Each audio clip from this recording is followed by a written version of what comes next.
proposed nationwide protest by the leadership of the NLC. We'll talk about all of that on the show today. Well, hello, good evening. Hello.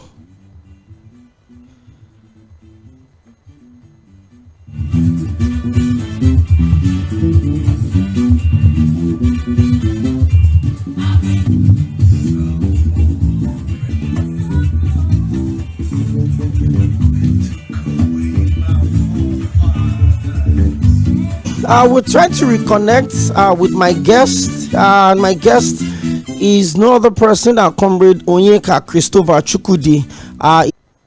Good evening, and thank you for having me. Okay, thank you very much. You're live in Lagos, and you're live in the Situation Room on mainland 98.3 FM. The last time you were with us on the show was as a build-up to the November 11, 2023, election in Imo State. The whole drama, the assault on the last 9 months had opened a different conversation around welfare, around leadership, around dividends of democracy, especially as a decent life. And you've looked at how Nigerians have struggled to feed, struggled to stay secured, struggled to put the basic things they want. Protest on the 27th and 28th of February 2024, which is Thursday and Friday. But there is no time that is not good for such acts, for such protest. The fact is that it's very clear that the Nigerian Labour Congress and the entire Labour movement itself are engaging the issues in Nigeria, especially as the suffering continues to rise, all the festivities around Nigeria, in order to drive our action. We all, of course, remember, told all Nigerians as a gift, as an inaugural. Since that time, Nigerians have not known any peace.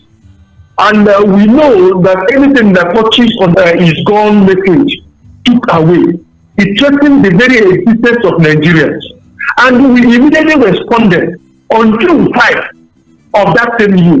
An agreement was reached between us and all of those that resulted in the October 2 agreement. The October 2 agreement was a 15-point agreement that was reached between the court that through those milestones that we had put in those agreements, that the suffering, the present suffering that Nigerians are going through, would have been ameliorated. But unfortunately, the government failed to implement any of them. It is a breach. They implemented it the way they like, they distorted it and implemented it half-heartedly, not the way that we had. By the twin policies of the federal government, which was one, the issue of hike a pivotal product in Nigeria. The government increased the price. And then they will find out that access to food, access to the basic things of life have become too difficult for Nigerians to go back home. So people hardly eat one good meal in a day. Nigerians have never felt something like that before. So Nigerians are in a state of high level of hopelessness in Nigeria. And as responsible labor centers, we felt that this is the time for all masses of Nigerians. So that, because we know that whatever affects workers, affects people that are called the oppressed. And we are oppressed by one group of people. So it's our responsibility to protect ourselves. And that was why we felt that the next, the appropriate day for us to organize a mass protest. After that 2 days, so remains the way it is, we will go on a nationwide shutdown.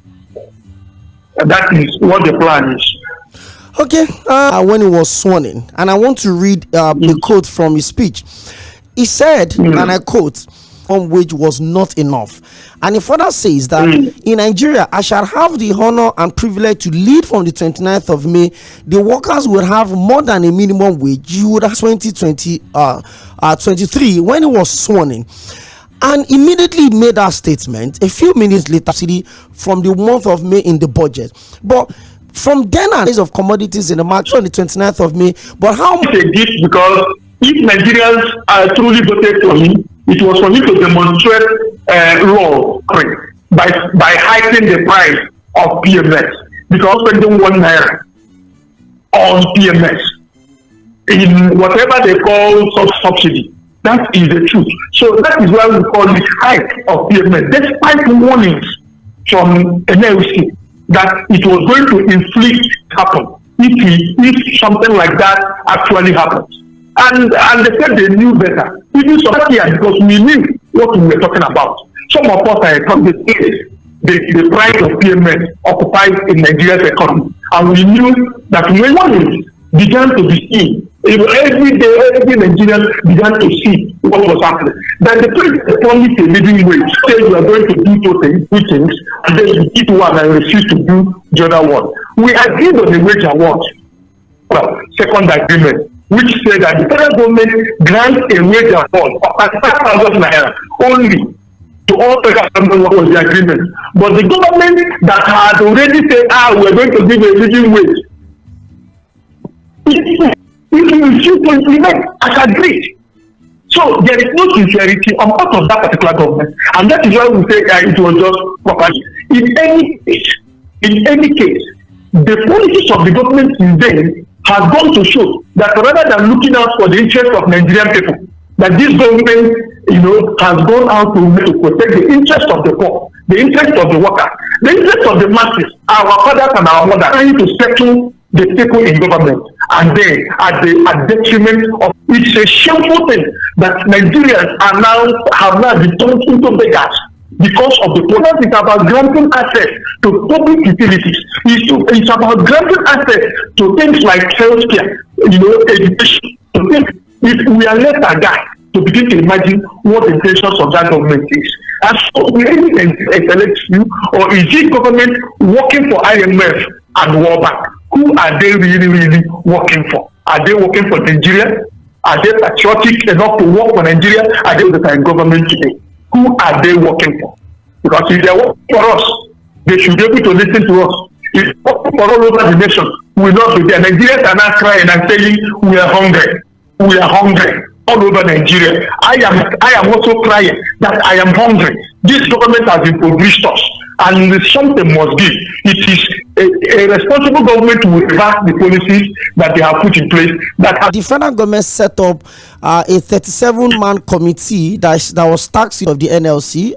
Comrade Joe Ajero talked about the modalities of the committee, talks about the expectations, how much the people can bring on the table, to the fact that even the national president talked about the fact that when the conversation started, 200,000 was being brought on board. But with the current inflation, and if the position as a member of the executive council of the Nigerian Labour Congress, what would you expect, or as you go into the negotiation with the members of this committee, what are going to be your demand as the minimum wage in this country?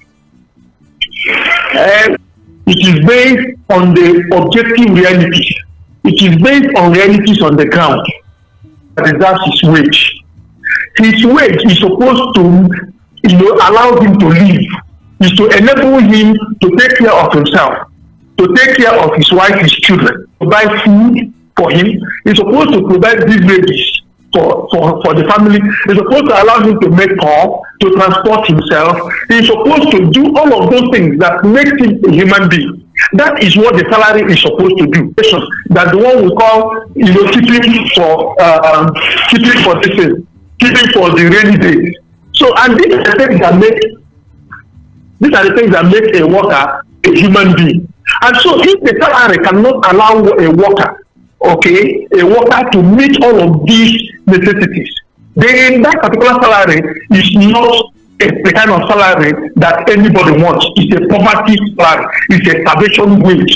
And so when the president talked about living wage, he knew what he was talking about. So if you understand that living wage is such a wage that would allow a human worker to live, to be alive, then you must take into consideration all of those. And that was why the president of Congress, Comrade Joe Ajero, emphasized that if things continue the way they are, we may be forced to ask for 1 million. And it's not out of place. Today, the market is about 1,500 in the official market. And then we know that the Nigeria is an economy that has high level of import coefficient, both in its domestic manufacturers and in imported items. And so if we have such situation, we find out that our cost our cost imperatives are driven by area. And so if the price of goods in Nigeria are going up, the wage is supposed to be commensurate with the rate of inflation. And so if the wage is supposed to be commensurate with the rate of inflation, then it will not be the exchange rate was at 700. Now the exchange rate has multiplied, has grown by 100%, more than 100% since then. So paid to Nigerians was about $50 US when it was paid to Nigerians. Today, that particular 30,000 naira is about $20 US. Less than $20. That's 30,000. Yes, less than $20 US, and that is a crisis. So any salary that is supposed to pay to Nigerian workers will be such that is going to be based on whether that salary will be able to buy a bag, or that salary will be able to pay for accommodation, whether that salary will be able to pay for transportation. My brother, you know, between us, if you are fueling your car and you're going to work with it every day, there is no way you will not spend at least every week. You won't spend like 25 or 30,000 naira just to fuel your car. That's the whole minimum wage in a week. These cars and take it to work and feed ourselves, feed our children, pay their school fees, and all of those. Buy clothes for ourselves, go to hospital. No. That NMC conducted a cost of living survey around Nigeria in all the states of the federation, including FC. That is what it costs an average person if you want to have a decent living in Nigeria. You know, a worker, if you want to have a decent living in Nigeria, you should earn at least 932,000 naira in Nigeria. That was what that survey. We just finished the survey last week, and the results came in. So 932,000 naira. That is what the survey is saying. Now, if you look at what World Bank be able to live in such a way that we would say that you have escaped poverty, you must earn $2 in Nigeria, the one recognized by in the law, $7 per day. When you multiply $12 by 30, it gives you like 360. So 600 or 550,000 naira. That is what we are having. Okay, if you want. And so if you factor all of this together, you find out that it will not be out of place to ask for 1 million naira. People should not cry if we say that we're going to ask for 1 million naira. In a country where legislators are earning in millions, where the workers are the ones that create wealth, why would we neglect those that create wealth? The president of the NLC has stressed it and emphasized it. Things are getting worse every day. Things are getting worse every day. It's the responsibility of the representative of workers and Nigeria to his watch. If he says he's going to give living wage, and the 1 million naira is the living. Thank you very much, Comrade. Now, in the last few years, or the last couple of years, let me put it this way, there's been instances where we're doing this, we're doing that, and Nigerians have come out to express solidarity that okay, once the labor is going, we'd also support them and all of that. But at the 11th hour, sometimes 24 hours before the day, sometimes on the eve of the day, the NLC will come out and say, hey, we've been in constant meeting with the delegation from the government, and these are the academic staff union of universities, ASU. Do you think for this protest, the proposed protest for the 27th and 28th of February, do you think the NLC still has the attention of Nigerians populace, and you think Nigerians would come out and support the protest on these 2 days? It is very clear that it's only government that is trying to spread propaganda that we're not working together with Nigerians. We're talking about market men and market women. We're talking about students. We are talking about faith-based organizations. We're talking about all the civil society groups that are out there. We are working together. And so it is only the federal government that is only the divided. We are all together. Nigerians are committed. If you look out, all over Nigeria, Nigerians are already protesting. In the north, in the south, they are protesting already. So, and they are calling on the Nigerian Labour Congress to come out and lead them. We are all working together. I know the kind of collaboration that is ongoing as we speak. That is what is going on already. We are receiving calls, they are visiting, and we all that. To people like us, what is most important of the 7 days notice we are going to give the government, and government did not do it, to really press for everything to happen. So 27 and 28 is sacrosanct. The sacrosanct is given, there is no going back on 27 and 28, and we are all mobilized. Okay, I will try and read conversation since we started. You will know that he's actually just saying it the way it is. He said that the February 27th and 28th proposed nationwide. So now that it's been established that this February 27th and 28th proposed nationwide protest, protest is not going back.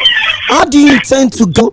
And like one of the social media platforms where somebody said the day the national president announced the protest, somebody said, now who don't try, not even within the organized labor, to join the protest and extend their grievance with the way the country is being run by this government. Like I told you, hungry around the street now. In Plateau State, in Kano State, in Osun State, in Niger State, Oyo State. Or your state, Niger State, and so what we want to do is to provide leadership, and all of us will be on the street. And so, like I told you, we are already working with civil society organizations in Nigeria. That is the reason they are coming, so that we discuss the proposed protest. We are holding a series of meetings all over Nigeria. Our state councils are, in fact, a mother of all protests in Nigeria, the kind of protest that has not been seen. Nigerians are urging us to come to make sure that we don't, which we are not going to do.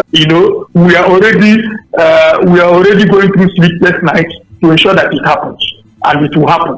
And so Nigeria is already raging. The fire is already raging. It's already burning. So what we are really going to do is to ensure that if we all agree, or if according to what you said, that nothing is changing the February 20th, but let us also look at the mood of the nation in terms of the security, locality, and then it got really bad to the point that there were loss of lives, properties wise.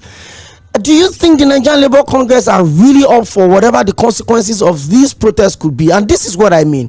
Comrade, how quick some of these protests can turn something else. What are the measures that the NLC could not happen? Are we safe? Do you think the Nigerians are safe enough that there is no other people that are just protest except government to protect people who are protesting? That is one of their responsibilities. Unless they are going to tell us that they do not want to live up to that responsibility. The students, the University of Port Harcourt, our general, how to organize, how to mobilize people, how to organize protests. It's our responsibility. And so we believe that if the police are alive to their responsibilities, they will be out there on the streets to protect Nigerian people who would come out on the street to democratically express their dissent over the state of affairs.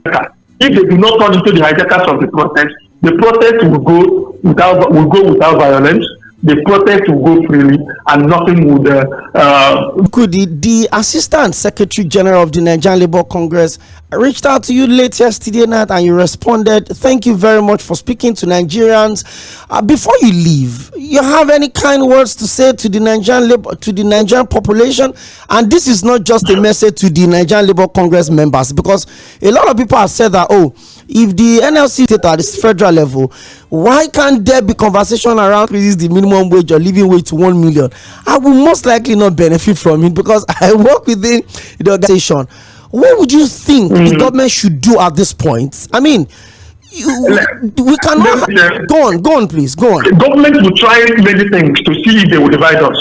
The truth is that if you look at the agreement talks, look at number 4, says federal government are set to vote over 55,000. The price of the issue of that, the only ones really, it's all like tax incentive this nation and compel them to pause, let them look at central to whatsoever government action out of what they do. That is keep in touch. I'll reach out to you from now. Thank you very much, Comrade ONYEKA Christopher Chukwudi, the assistant. Thank you so much. God bless you. Congress joining us live. The Nigerian there was a principal responsibility of every government to say that dollar coin currencies, even if you commit any crime and you're every day, a very means of the people. I watched it across the federation, and for the very first things in the market, even when and of course because it's the easiest to relate with, under the administration of former President Olusegun Obasanjo, we thought a little above the level of that, but these days streaming live on Sinla 983 FM, and don't forget to subscribe on our programs. Hello, good evening.